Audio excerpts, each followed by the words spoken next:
Baik, Assalamualaikum warahmatullahi wabarakatuh.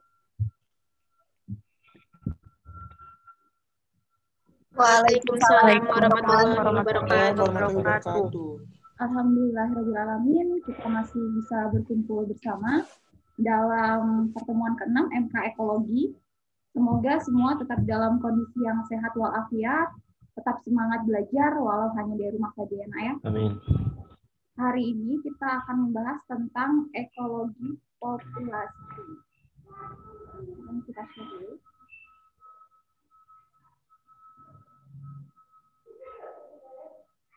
Terlihat?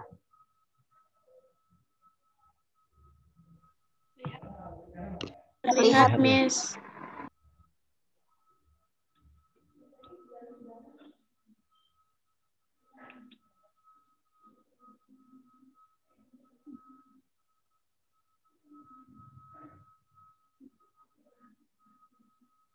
Baik. Hari ini kita akan membahas tentang ekologi populasi.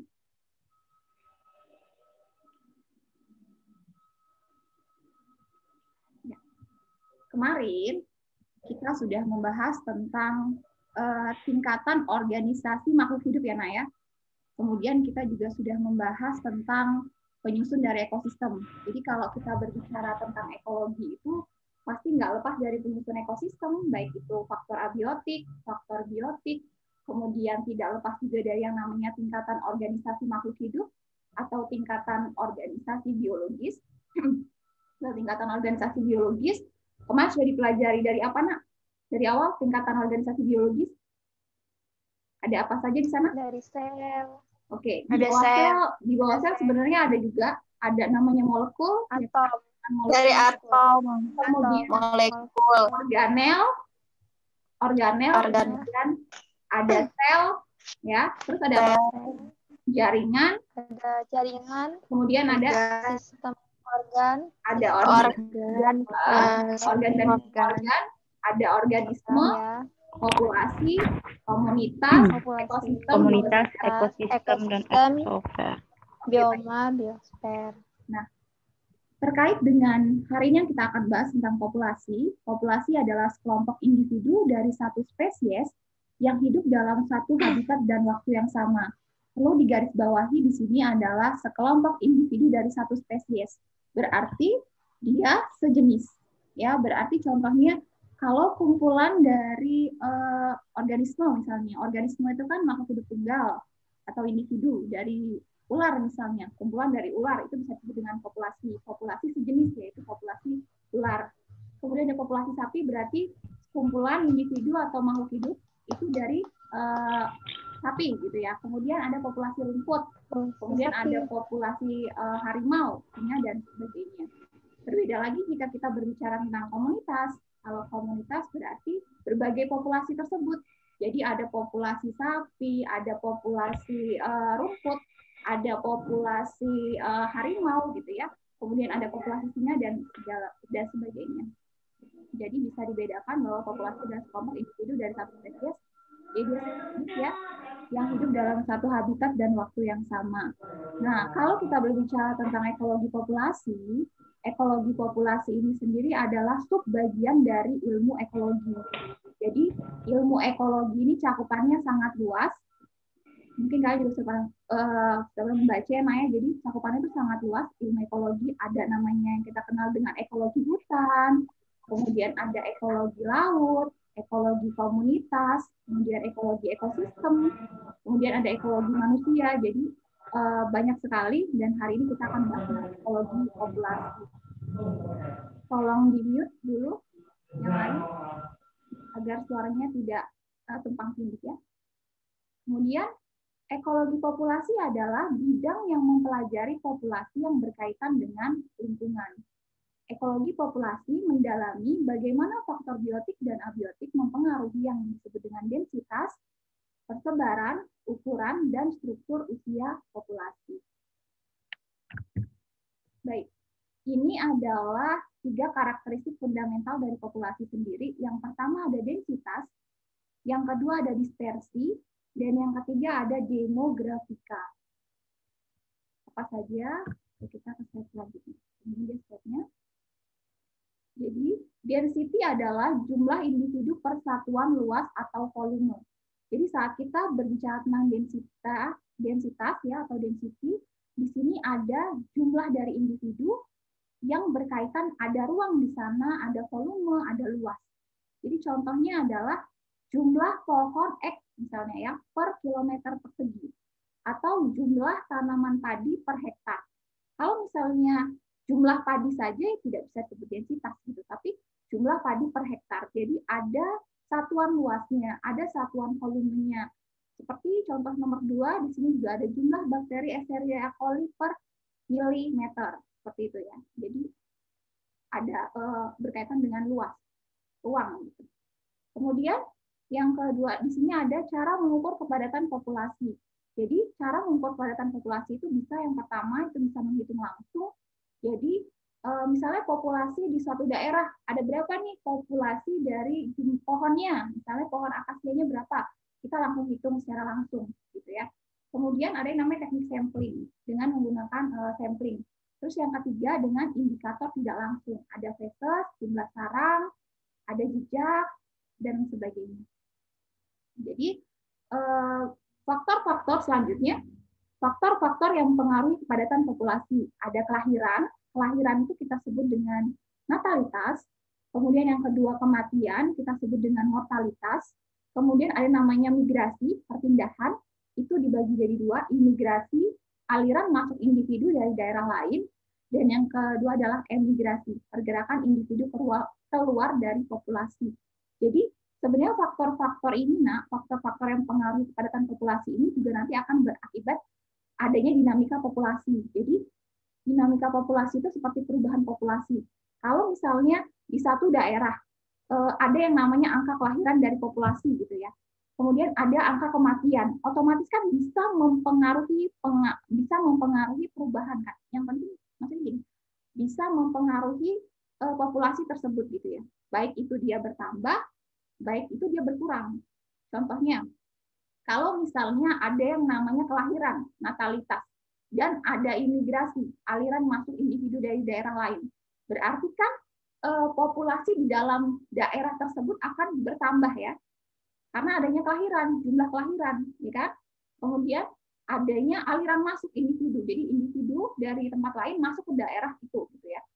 Jadi kelahiran dan imigrasi ini bisa yang namanya menambah populasi, gitu ya, jumlah populasi. Kemudian sebaliknya untuk kematian atau mortalitas dan emigrasi ini bisa yang namanya mengurangi populasi di suatu tempat, bahkan menghilangkan populasi di satu tempat, seperti itu. Jadi bisa dibedakan ya untuk dinamika populasi. Oh kalau misalnya populasi ini bertambah karena faktor ini, kemudian kalau misalnya populasi berkurang karena faktor ini, gitu ya. Ini adalah taksiran ukuran populasi dengan cara penandaan. Jadi ada teknik sampling yang disebut dengan mark recapture. Jadi teknik ini itu adalah teknik penandaan dan penangkapan kembali. Nah, misalnya ada individu itu kita ingin melihat gitu ya, bagaimana estimasi ukuran populasinya itu bagaimana gitu ya, estimasi jumlah populasinya seperti apa. Akhirnya individu itu kita labeli atau kita berikan penandaan.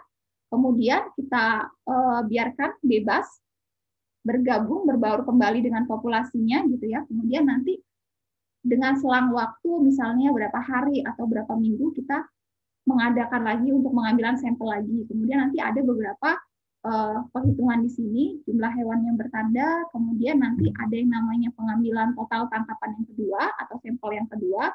Kemudian nanti ada namanya jumlah hewan bertanda yang tertangkap kembali. Ini ada pembagiannya di sini. Untuk penentuan estimasi. Jadi estimasi itu kayak perkiraan. Karena gini, karena misalnya kalau kita menghitung secara langsung, seperti ahli ekologi ya, menghitung secara langsung itu terkadang itu tidak bisa. Karena organisme itu ada organisme itu yang bergerak tuh lebih cepat.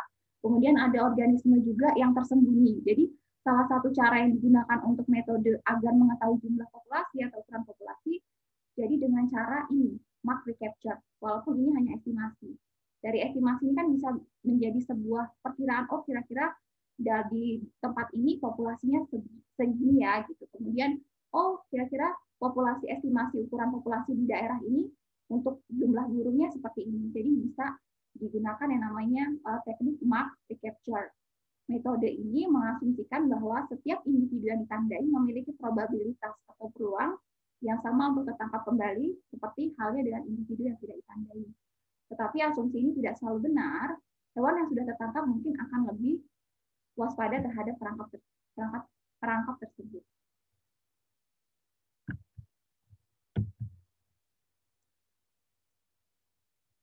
Bentar.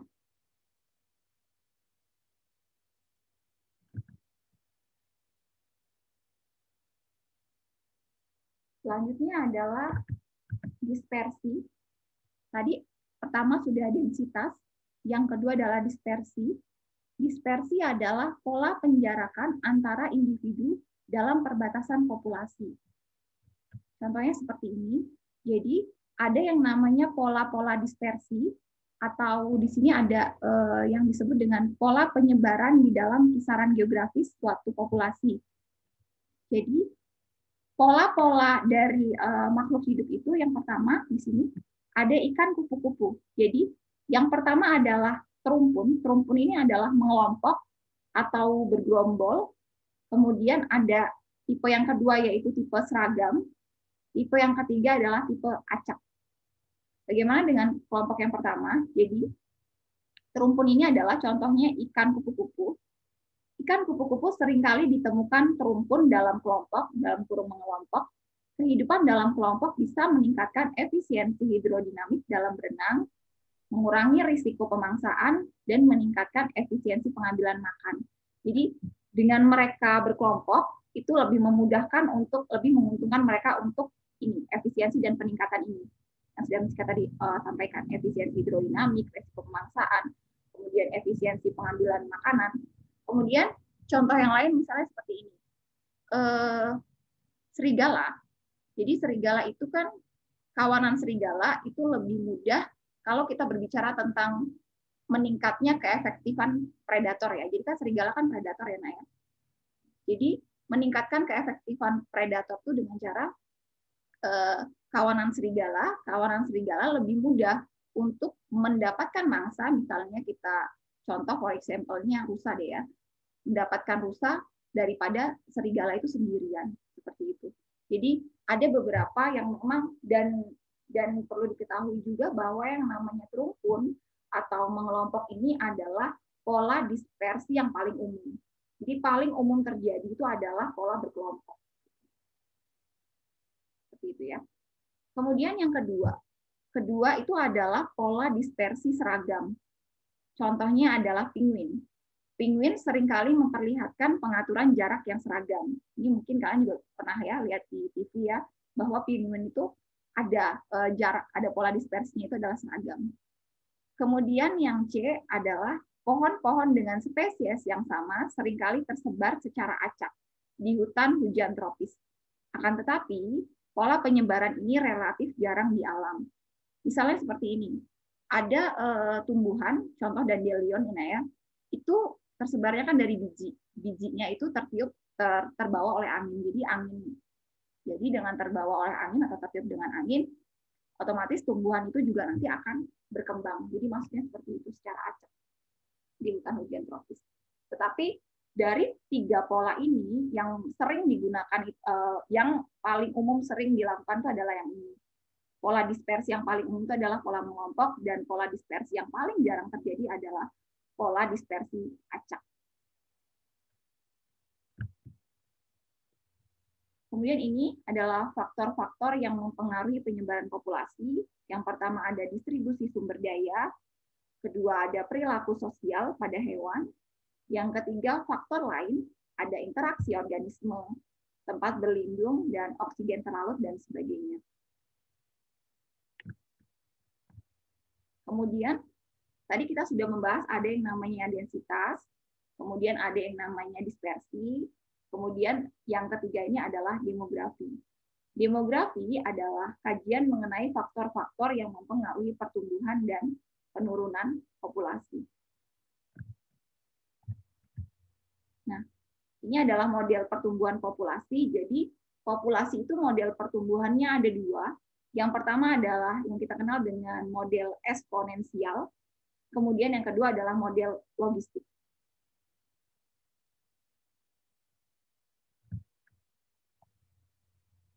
Bagaimana dengan model eksponensial? Model eksponensial menjabarkan pertumbuhan populasi dalam lingkungan yang ideal, yang tak terbatas.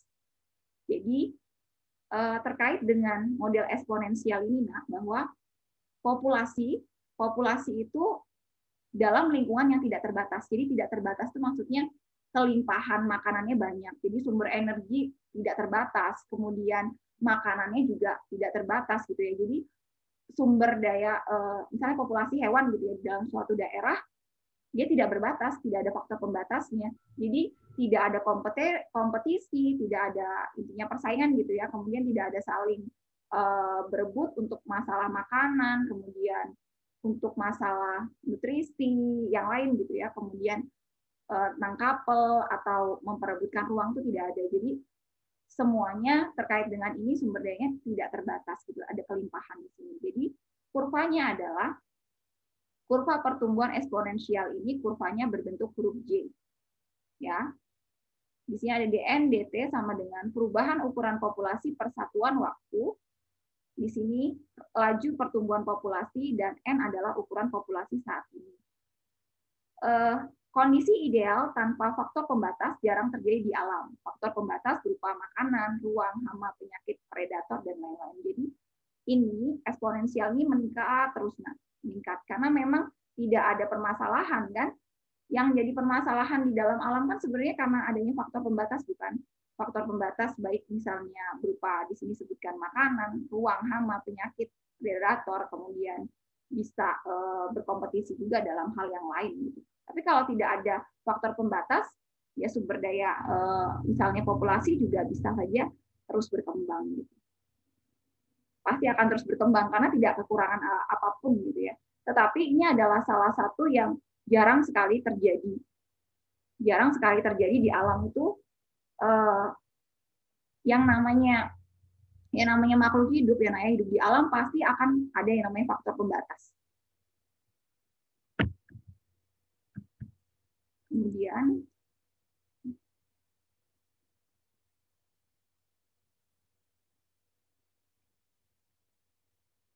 oke, di sini adalah model yang kedua, adalah model logistik, menjabarkan bagaimana pertumbuhan populasi melambat sewaktu mendekati daya dukungnya. Jadi ada yang disebut dengan daya dukung lingkungan atau carrying capacity. Daya dukung lingkungan itu jumlah individu suatu populasi yang dapat didukung oleh habitat. Contohnya seperti ini. Daya dukung dari kelelawar ya, misalnya kalau kelelawar hidup dalam habitat yang melimpah, dia pasti bisa makanan yang melimpah gitu ya, ya.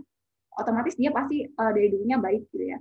Kemudian jika daya dukung lingkungannya itu tidak sesuai gitu ya, misalnya kekurangan makanan atau kekurangan energi atau hal yang lain gitu ya, itu juga kan pasti dia populasi tidak bisa berkembang dengan baik gitu ya.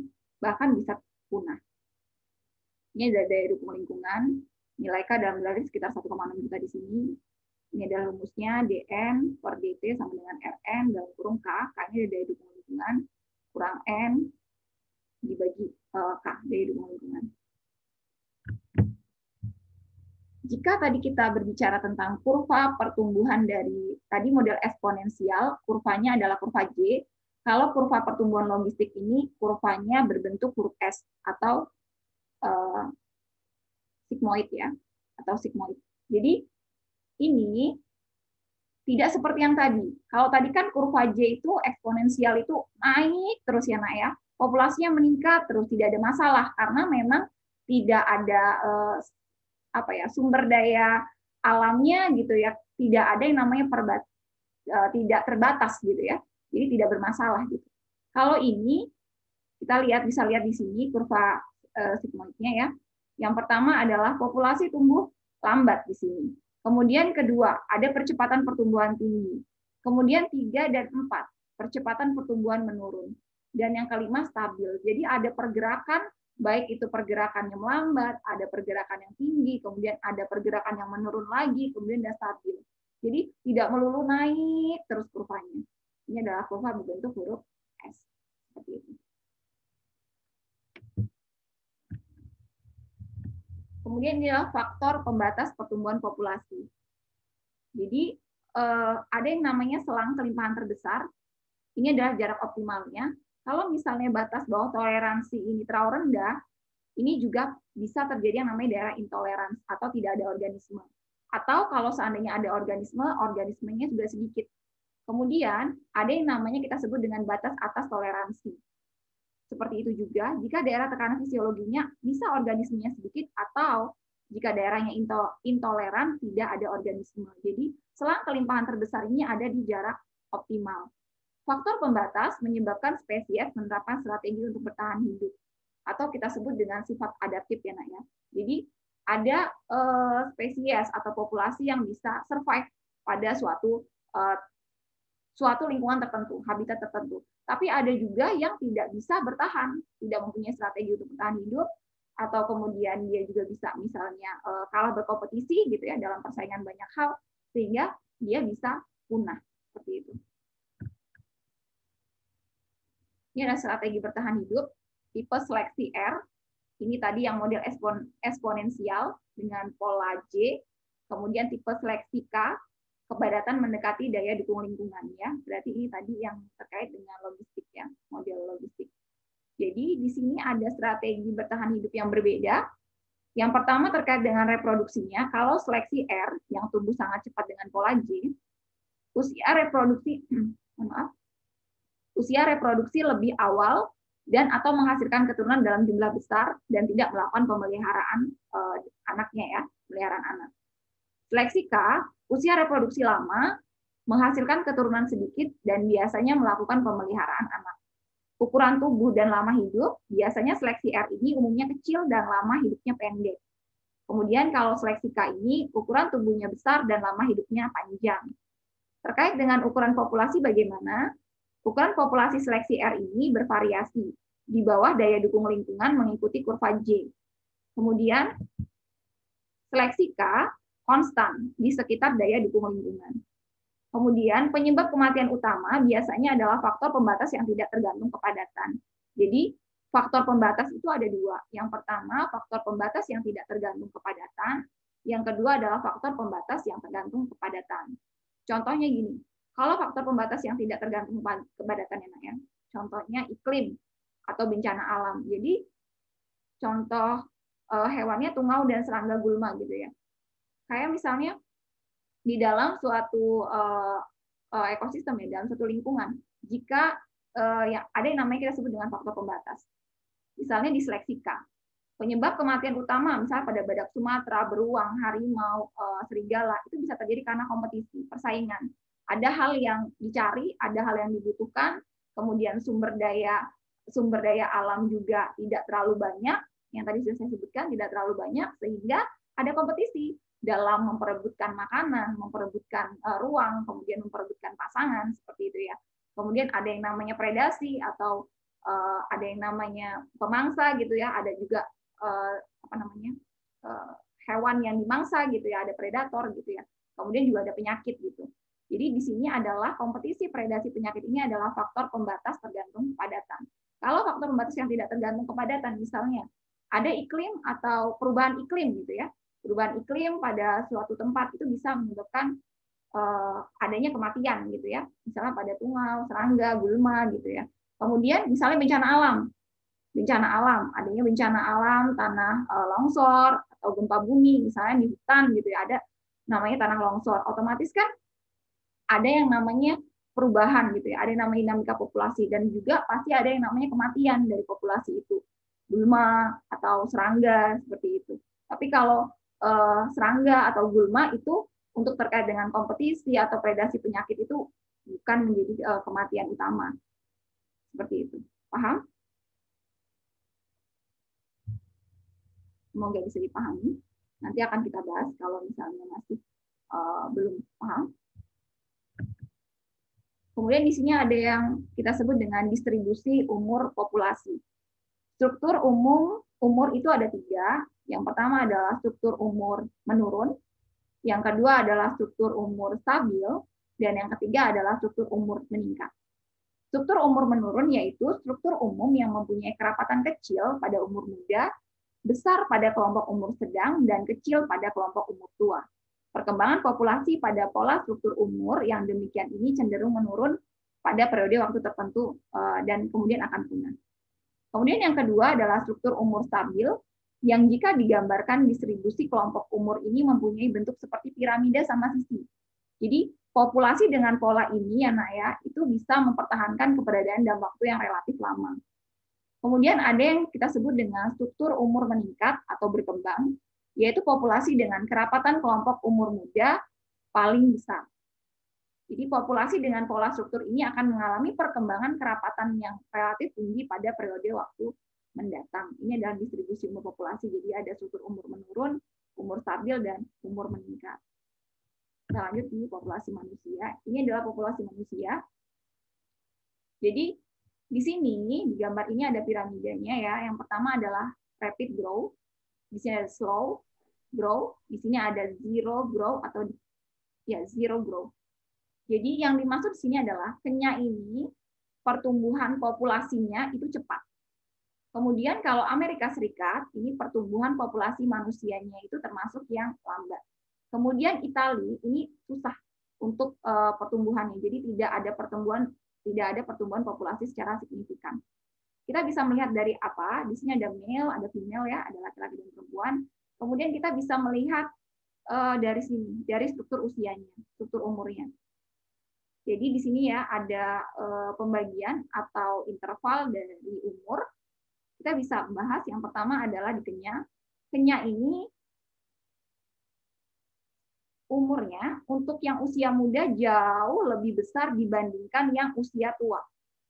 Paham? Bisa terlihat dengan jelas. Di sini di Kenya itu perkembangan atau usia muda jauh lebih banyak ketimbang dibandingkan dengan usia yang tua. Otomatis di sini usia-usia produktif lebih banyak dibandingkan usia-usia tidak produktif. Kemudian kita ke United States atau Amerika Serikat.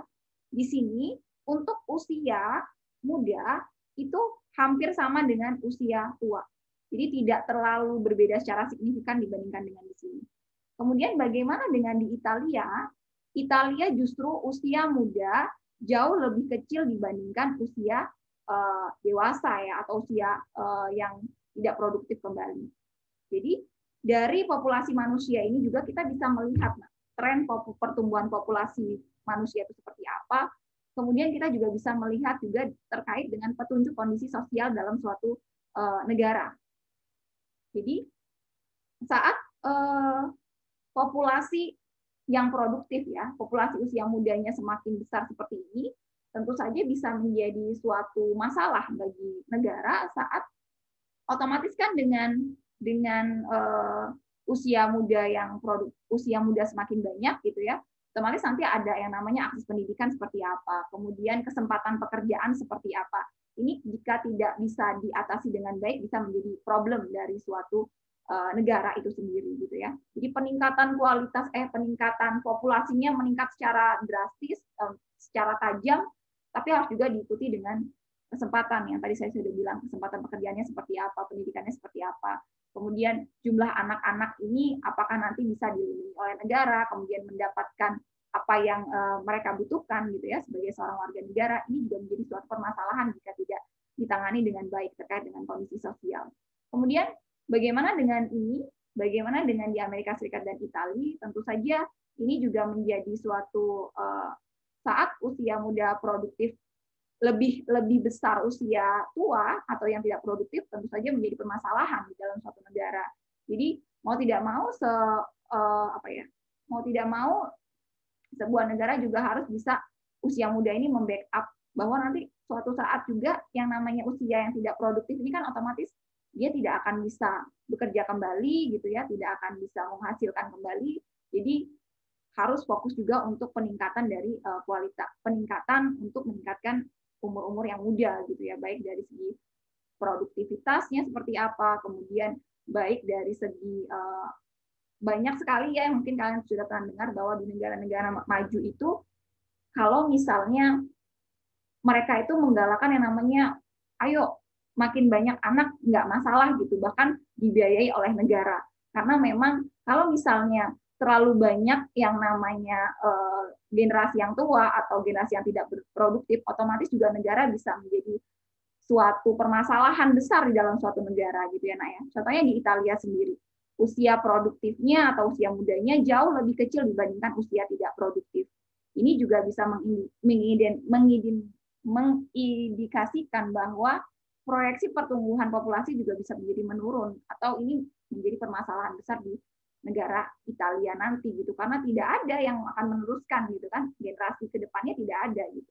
Makanya ada beberapa negara-negara mungkin yang sudah kalian baca seperti Jepang atau Korea yang lebih untuk ayo bagaimana caranya untuk meningkatkan populasi di negara tersebut gitu ya. Bahkan pendidikannya ditanggung gitu ya, pendidikannya ditanggung dari mulai kehamilan gitu ditanggung oleh negara, kemudian pendidikannya anak-anaknya ditanggung sampai nanti besar gitu ya. Itu adalah salah satu juga cara negara juga untuk mencetak generasi atau mempertahankan supaya populasi dari suatu negara itu tetap ada dan tidak punah seperti itu.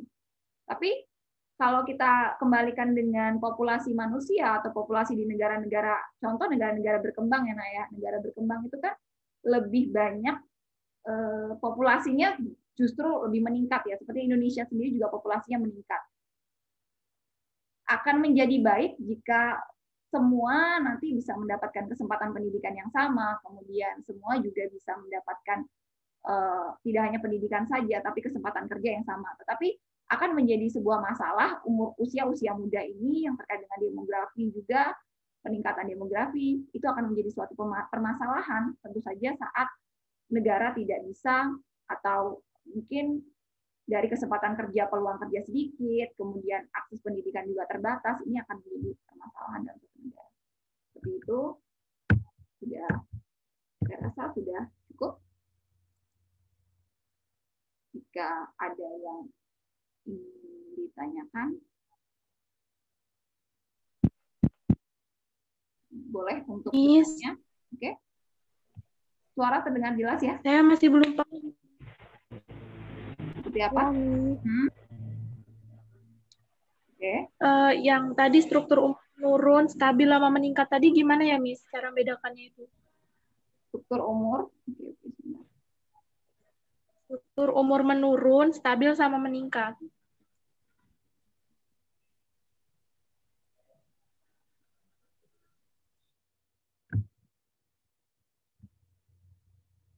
Ya. Jadi di sini ada namanya distribusi umur populasi. Nah, struktur umur menurun itu kalau kerapatan, densitas. Jadi kan densitas tadi itu kan didapat dari jumlah individu per apa tadi?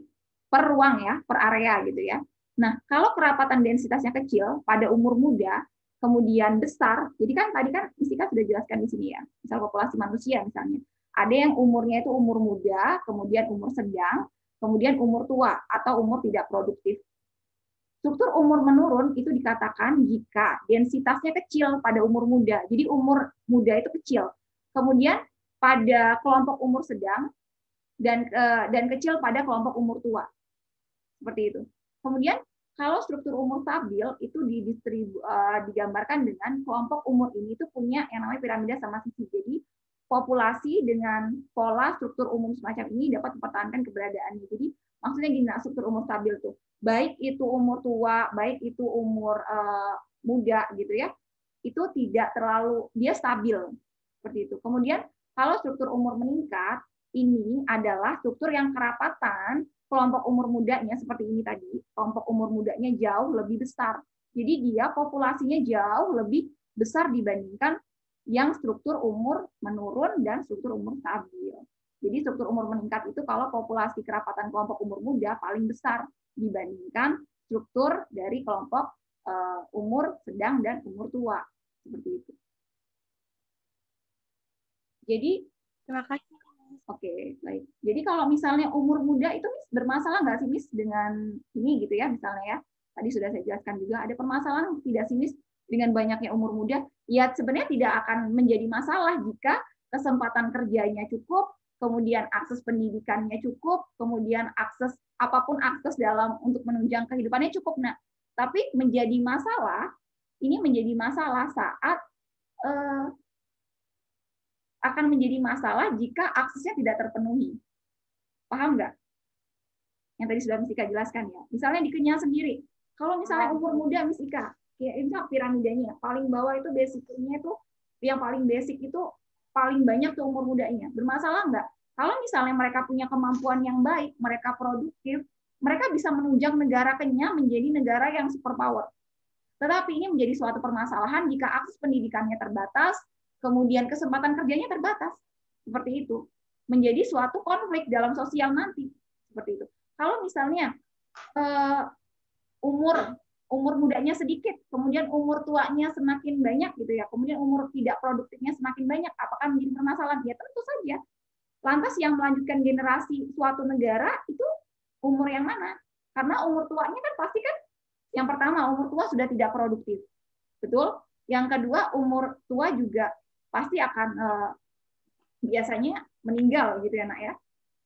Jadi otomatis kan kalau misalnya suatu negara tidak bisa mengantisipasinya, ini bisa habis populasi di negara tersebut. Oke. Saya akan memberikan pertanyaan terkait dengan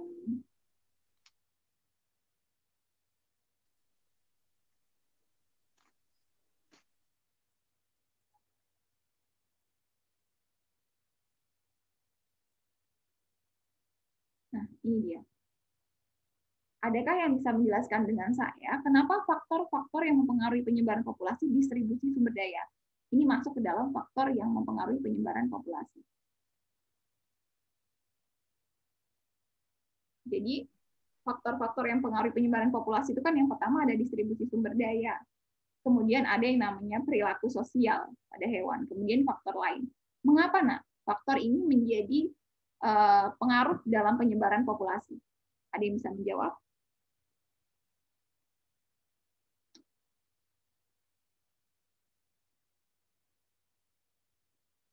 Coba, ada yang bisa menjawab?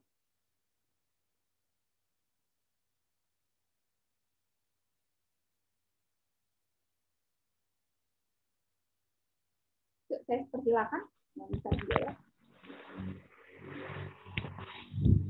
Miss, itu sumber dayanya yang dimaksud seperti air, makanan gitu bukan, Miss? Iya, bisa. Bisa seperti itu. Sumber daya. Berarti kalau faktor yang mempengaruhi populasi itu salah satu adalah distribusi sumber daya, karena sumber daya itu esensial, Miss, penting untuk kehidupan dari makhluk yang akan tinggal di wilayah itu, Miss. Kalau nggak ada sumber dayanya, nggak ke situ dong makhluk hidupnya. Oke. Coba dideskripsikan dengan lebih jelas. Contohnya apa, Nak, distribusi sumber daya? Coba kita contoh. Contoh misalnya nutrien ya, kemudian bisa juga air gitu. Kalau misalnya, kenapa dia mempengaruhi dari penyebaran populasi sendiri? Bentar.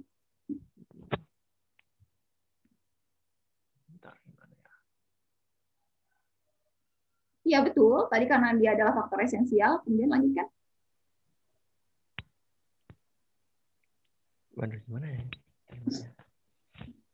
Ayo mulai untuk mengeluarkan pendapat. Tidak masalah, nah, salah itu tidak masalah. Namanya juga belajar. Kalau misalnya belajar itu benar terus, ya nggak usah belajar lagi. Ini namanya belajar mah emang salah gitu. Sampai saat ini pun saya juga tetap masih belajar, masih ada salah, masih banyak kesalahan-kesalahan yang perlu dipelajari terus kita kembali. Faktor-faktor yang mengaruhi penyebaran populasi. Yang kedua, perilaku sosial. Ada yang bisa menjelaskan?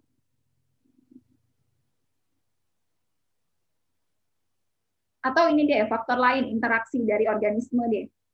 Interaksi organisme. Kenapa interaksi organisme itu mempengaruhi penyebaran populasi?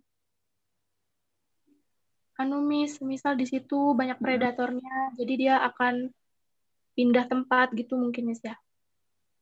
Oke. Interaksi organisme ya, predator ya. Iya. Oke. Terus Jadi kalau ada predator, dia bisa mempengaruhi penyebaran populasi. Otomatis supaya populasi dia bisa survive atau ada strategi dia bertahan hidup adalah dengan pindah, dengan melakukan emigrasi ke tempat lain seperti itu ya. Oke, bisa dipahami. Selanjutnya ada lagi?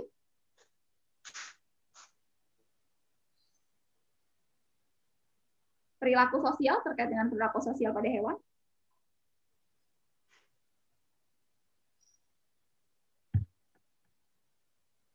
Atau ada lagi tentang distribusi sumber daya di sini?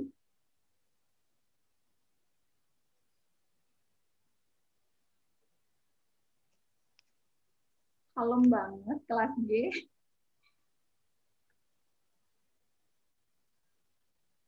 Ada yang ingin menyampaikan pendapat?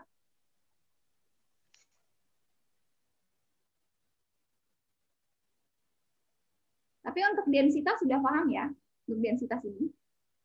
Jadi kalau densitas sendiri berarti kaitannya dengan jumlah individu dan pasti berkaitan dengan ruang.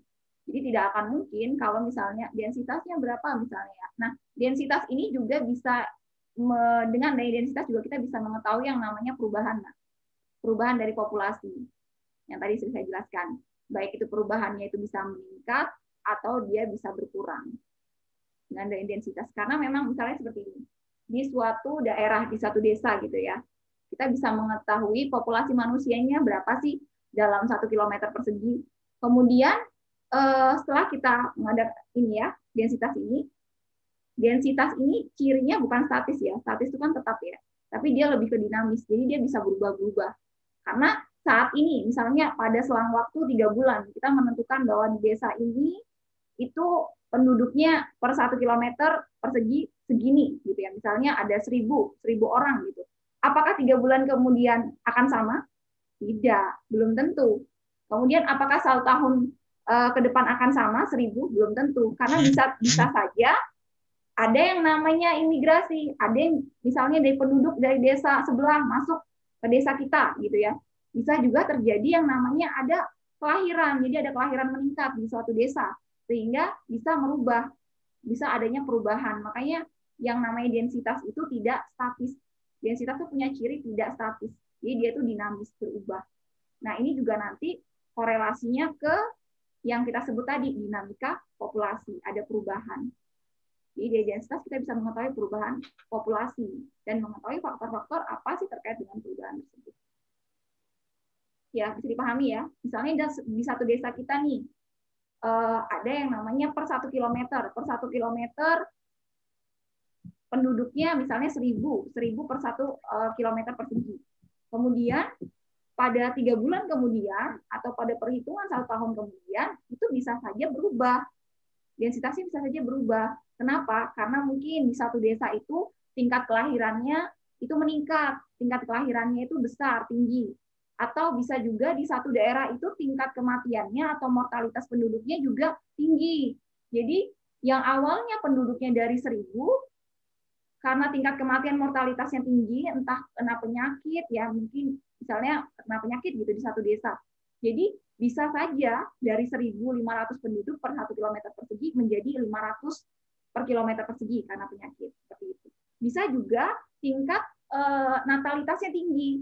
Jadi tingkat natalitasnya tinggi berarti misalnya satu ibu biasanya tahun lalu itu melahirkan 1 bayi gitu ya. Tapi untuk tahun ini itu melahirkannya bayi kembar gitu. Jadi bisa kelahirannya dari 1.500 per 1 kilometer persegi bisa menjadi 2.000 atau 2.500 per kilometer persegi. Jadi ada peningkatan. Begitu juga saat ada penduduk baru, misalnya ada penduduk baru masuk, itu juga akan terjadi peningkatan. Atau ada penduduk dari penduduk di desa ini keluar menjadi penduduk di desa lain, itu menjadi pengurangan di suatu desa tersebut. Seperti itu ya, untuk densitas. Semoga bisa dipahami anak untuk densitas. Baik itu untuk tadi saya berikan contoh untuk manusia. Kalau misalnya pohon seperti apa sama saja, seperti itu juga. Kemudian bakteri sama saja, padi. Kemudian saya ada contohnya. Kemudian kalau hewan gimana nih? Ya sama. Kalau misalnya di suatu daerah tersebut populasinya misalnya sumber daya alamnya sumber dayanya menipis gitu ya, otomatis kan dari populasinya akan berpindah ke daerah yang lain yang lebih banyak kelimpahan untuk makanan misalnya ya. untuk dia bisa strategi untuk bertahan hidupnya bisa survive gitu terhadap kehidupannya populasi tersebut. Seperti itu.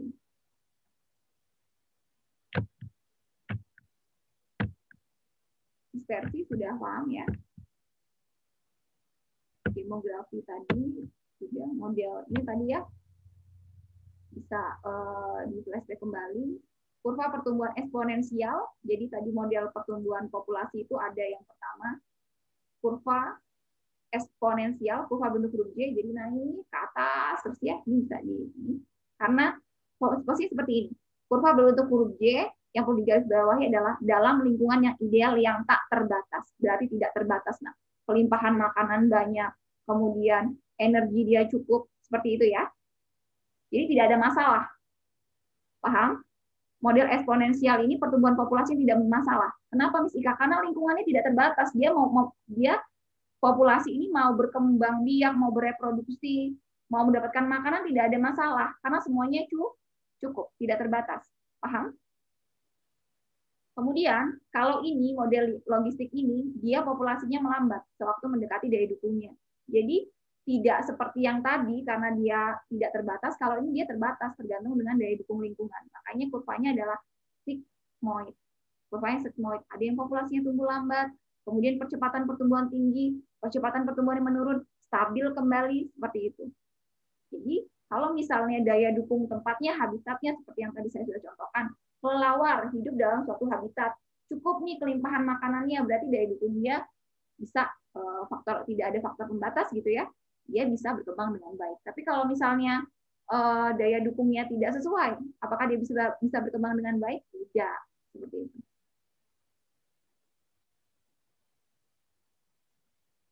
Ini tadi sudah ya, distribusi untuk populasi manusia. Oke, itu saja. Ada pertanyaan kembali? Atau bisa berikan pertanyaan kembali? Oke, bisa berikan pertanyaan kembali ya. Tentang dispersi.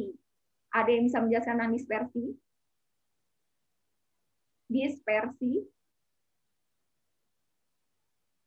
Pola tadi, Nak, pola dispersi ada berapa, Nak? Pola dispersi? Ada tiga. Yang pertama? Dispersi kelompok. Ya, mengelompok. Kemudian?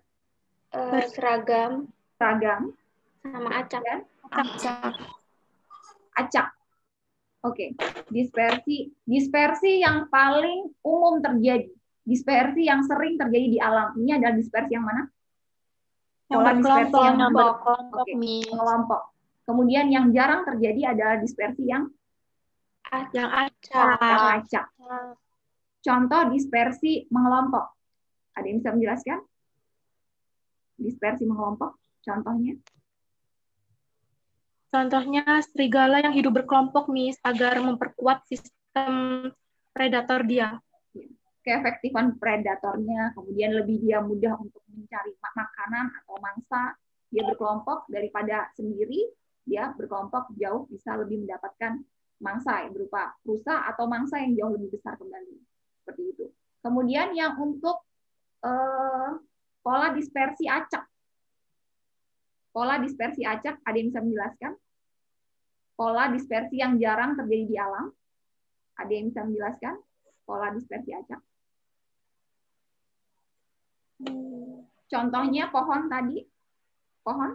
Bunga dandelion. Pohon, yang contohnya biji apa? Biji terbawa tumbuhan. angin. Tumbuh karena terbawa angin. Oke, tersebar dengan bantuan angin. Kemudian terjadilah itu yang disebut dengan distribusi pola dispersi acak. Kemudian yang nomor 2 tadi pola dispersi seragam pada apa? Contohnya? Penguin. Ada penguin. Ada penguin. Oke.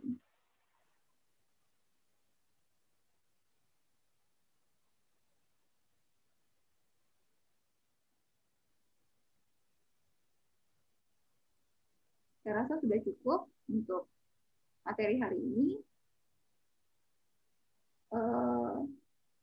Nanti akan saya share di grup. Ada yang ingin tanyakan kembali, Nak?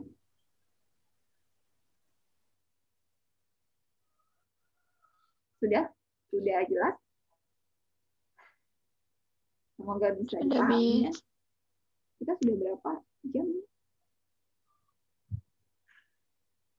Yuk kita mulai untuk kampanye lingkungan. Baik.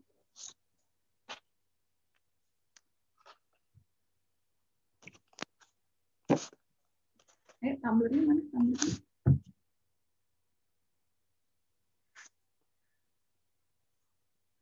Ada yang belum bawa tumbler? Ada yang sudah bawa tumbler?